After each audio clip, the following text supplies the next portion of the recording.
4월 26일 화요일입니다.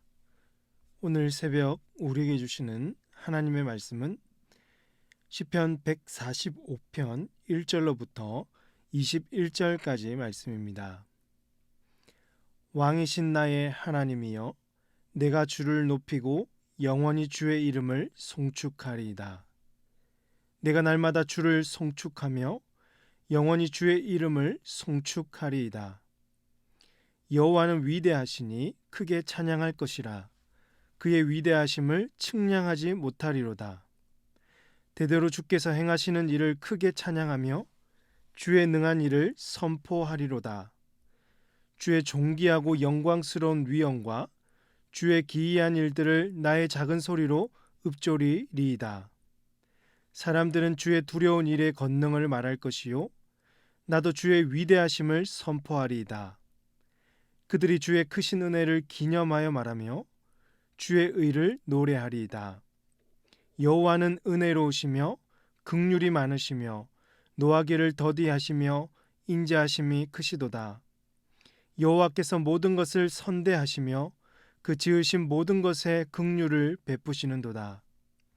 여호와여, 주께서 지으신 모든 것들이 주께 감사하며 주의 성도들이 주를 송축하리이다. 그들이 주의 나라의 영광을 말하며 주의 업적을 일러서 주의 업적과 주의 나라의 위엄 있는 영광을 인생들에게 알게 하리이다. 주의 나라는 영원한 나라이니 주의 통치는 대대에 이르리이다. 여호와께서는 모든 넘어지는 자들을 붙드시며 비굴한 자들을 일으키시는도다. 모든 사람의 눈이 주를 앙망하오니 주는 때를 따라 그들에게 먹을 것을 주시며 손을 펴사 모든 생물의 소원을 만족하게 하시나이다.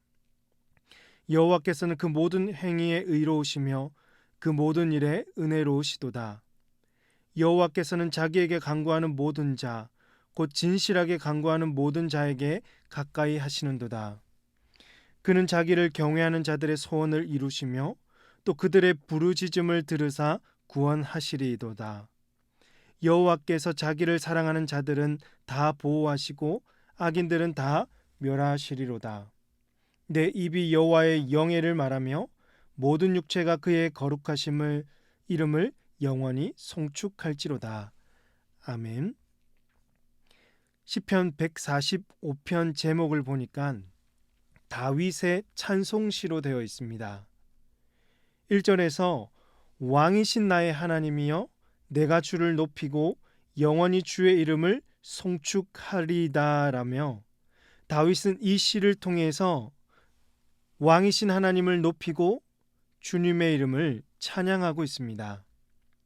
그런데 이 시는 다윗 개인의 찬송시에 그치지 않습니다. 10절에 보니까 여호와여, 주께서 지으신 모든 것들이 주께 감사하며 주의 성도들이 주를 송축하리이다라며 주님께서 지으신 이 신실한 주의 성도들까지도 주님을 찬양하고 송축하는 데까지 이어지고 있습니다. 그리고 마지막 21절에서도 내 입이 여호와의 영예를 말하며 모든 육체가 그의 거룩하신 이름을 영원히 송축할지로다라며 모든 육체, 곧 모든 피조물들이 그의 거룩하신 이름을 영원히 찬양하겠노라며 마무리하고 있습니다. 그러므로 이 시는 다윗 개인으로부터 이 모든 피조물에게까지 왕이신 주님을 송축하는 회중 찬양시라고 할 수가 있는 것이죠. 그래서 오늘 우리 성도들도 사실 이 찬송시를 아주 즐겨 부르고 있습니다. 저희 교회도 매주 일부 예배 때 이 찬송을 부르고 있지 않습니까? 왕이신 나의 하나님, 내가 주를 높이고 영원히 주의 이름을 송축하리다. 여러분, 이 고백은요, 나 개인의 고백이어야 할 뿐만 아니라 주님을 왕으로 모시는 모든 공동체와 이 땅에 존재하는 모든 피조물들의 고백이 되어야 하는 것입니다.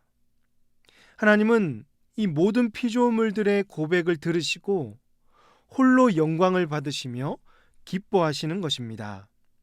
여러분, 이걸 묵상하시면서 이 시간에 이 왕이신 나의 하나님을 같이 한번 불러보기를 원합니다.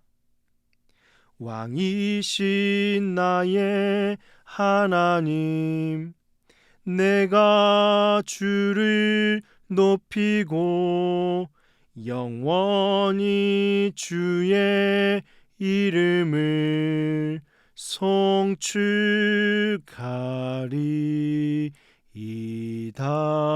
송축하리이다. 아멘. 여러분, 그렇다면 왕이신 나의 하나님이란 이 고백 안에는 어떤 의미가 담겨 있을까요? 바로 하나님이 나의 왕이십니다. 하나님이 나의 삶의 주인이 되십니다.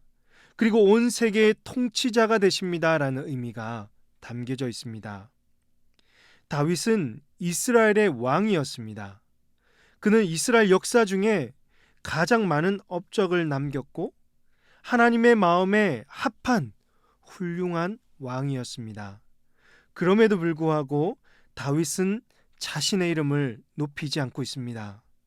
자신의 업적을 드러내지 않았습니다.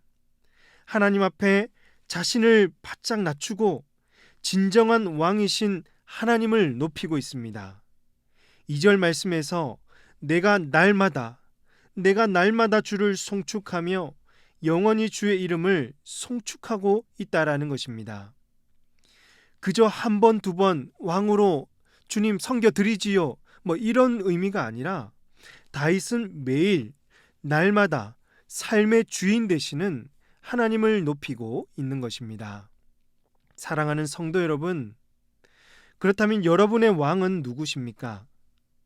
여러분의 삶의 주인은 누구실까요? 혹시 여러분 자신은 아닙니까? 아니면 여러분의 상사나 또 아니면 사람이 아닌 이 시대의 철학 사상이나 정치, 세상적 가치관을 왕처럼 여기고 있지는 않으십니까? 만약에 하나님의 말씀을 순종하지 않고 자기 중심대로 자신의 뜻대로 살아가고 있다면 여러분의 왕은 여러분 자신이 될 것입니다. 이 세상의 유행과 세상적인 가치관, 또 정치나 진영 논리, 철학을 우선으로 삼고 있다면 하나님도 여러분의 생각과 삶을 간섭할 수 없는 분으로 여기고 생활하고 있으시다면 여러분의 왕은 하나님이 아닌 것입니다. 그래서 바울은 골로새서 2장 8절 말씀에서 누가 철학과 헛된 속임수로 너희를 사로잡을까 주의하라.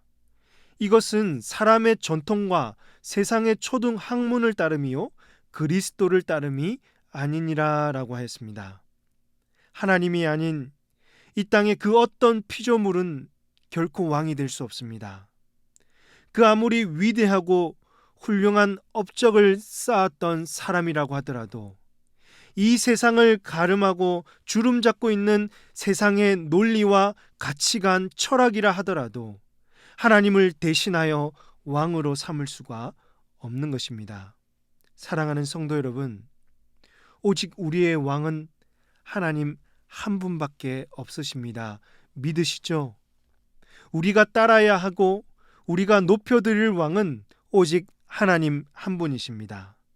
날마다 우리의 왕이신 하나님을 찬양하고 그의 합당한 말과 생각, 삶을 여러분의 삶 가운데 찬양으로 높여드리는 저와 여러분이 되시기를 주님의 이름으로 축복합니다.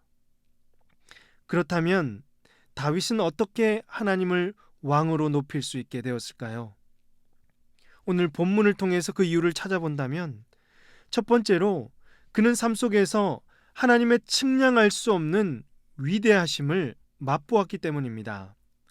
3절에서 여호와는 위대하시니 크게 찬양할 것이라 그의 위대하심을 측량하지 못하리로다 라고 했습니다. 혹 여러분의 손에 물건이 있으면 대충 그 무게를 재거나 어떤 것과 비교하여서 이것은 어느 정도 무게다 라고 가늠할 수가 있죠. 즉 측량할 수 있다는 말씀입니다. 그러나 하나님의 위대하심은 감히 우리가 예측할 수 없고 측량할 수 없습니다. 4절에서 다윗은 대대로 주께서 행하시는 일을 크게 찬양하며 주의 능한 일을 선포하리로다 라고 합니다. 여러분, 이것이 바로 한낱 피조물인 인간이 보일 수 있는 반응이라는 거죠. 하나님이 행하신 일을 높여 찬양하고 세상에 알리는 일이라는 것입니다.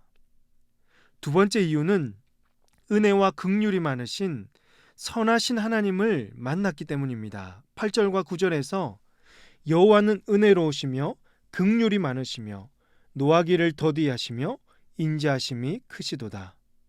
9절 여호와께서 모든 것을 선대하시며 그 지으신 모든 것의 긍휼을 베푸시는도다 라고 했습니다. 다윗은 아무것도 받을 자격이 없는 자에게 은혜를 베푸시고 사랑할 가치가 없는 사람에게 긍휼과 자비를 베푸신 하나님을 만났습니다. 하나님께 죄를 지어 심판받아야 할 자들에게 노하기를 더디하시고 그의 인자하심으로 참고 기다려주시는 하나님을 만났던 것입니다. 세 번째 이유로 그가 빈궁하고 어려운 처지에 놓여 있을 때 손을 내밀어 주시는 하나님을 삶 속에서 만났기 때문입니다. 14절에서 여호와께서는 모든 넘어지는 자들을 붙드시며 비굴한 자들을 일으키시는도다. 15절 모든 사람의 눈이 주를 앙망하오니 주는 때를 따라 그들에게 먹을 것을 주시며 16절 손을 펴사 모든 생물의 소원을 만족하게 하시나이다. 마지막 18절 여호와께서는 자기에게 간구하는 모든 자 곧 진실하게 간구하는 모든 자에게 가까이 하시는도다 라고 했습니다. 여러분, 그가 힘들고 배고프고 아무것도 할 수 없어 주 앞에 부르짖는 그 순간에 하나님은 그에게 찾아와 손을 내밀어 주셨고 그를 일으켜 주셨으며 주린 배를 채우시며 그에게 가까이 가서 위로해 주셨던 것입니다. 다윗은 이런 하나님을 삶 속에서 만났으며 이때 그가 할 수 있었던 것은 그의 거룩하신 이름을 영원히 찬양하는 것이었습니다. 그렇습니다. 사랑하는 성도 여러분, 다윗의 삶이 우리의 삶이 되기를 간절히 소망합니다. 오늘 우리도 매일의 삶 속에서 측량할 수 없는 그분의 위대하심을 맛보고 은혜와 긍휼이 많으신 하나님을 만나며 늘 우리와 가까이 하시며 손 내밀어 일으키시고 도우시는 하나님을 만날 수 있기를 주님의 이름으로 축복합니다. 그리하여서 왕이신 하나님을 영원토록 찬양하고 삶 속에서 항상 주님을 주인으로 모셔드리는 우리 모든 주의 종들 다 되시기를 주님의 이름으로 축복합니다. 기도하시겠습니다. 하나님 아버지, 주님의 그 거룩하신 이름을 높여 찬양드립니다. 날마다 왕이신 나의 하나님을 찬양하게 하시고 헛된 우상과 철학, 정치 사상에 빠져 거짓된 것들을 따르지 않도록 우리의 마음을 지켜 주시옵소서. 우리의 삶 속에서 하나님의 세밀한 음성과 섬세한 손길을 항상 경험하게 하여 주시고 우리를 일으키시고 먹이시며 돌보시는 주님의 은혜로 말미암아 우리 주님을 주인으로 모셔드리는 주의 종들이 될 수 있도록 하나님 역사하여 주시옵소서. 이 모든 말씀을 우리 구주 예수님의 이름으로 기도하옵나이다. 아멘. 오늘 말씀을 기억하시며 기도하시고 주간 기도 제목에 따라서 한우와 성김 사역을 위해서 기도하겠습니다. 우리 주변에 항암으로 여러 가지 수술로 어려움을 겪고 있는 환우들에게 치유와 회복이 있을 수 있도록 어렵고 힘든 상황에 놓여 있는 우리 이웃들을 섬기며 예수님의 사랑을 전하는 우리 교회가 되도록 우크라이나 전쟁이 속히 종전될 수 있도록 그곳에서 사역하시는 선교사님을 위해서 기도해 주시기 바랍니다. 마지막으로 우리 교회는 지금 16억 무슬림을 위한 30일 기도 중인데 오늘이 25일째 영국 내 미르푸르 파리족을 위해 기도하는 날입니다. 지난 50년간 90만 명의 파리족 중에서 약 30명이 예수님께로 돌아왔다고 합니다. 영국 내 미르푸르 파리족이 예수님 안에서 구원을 발견할 수 있도록 이들은 영국 내에 추방되는 것이 두려워서 자신을 드러내지 않고 있다고 하는데요. 이들과 복음을 나눌 수 있는 다양한 시청각이나 소셜 미디어가 개발되도록 합심해서 함께 기도하도록 하겠습니다. 기도하십니다.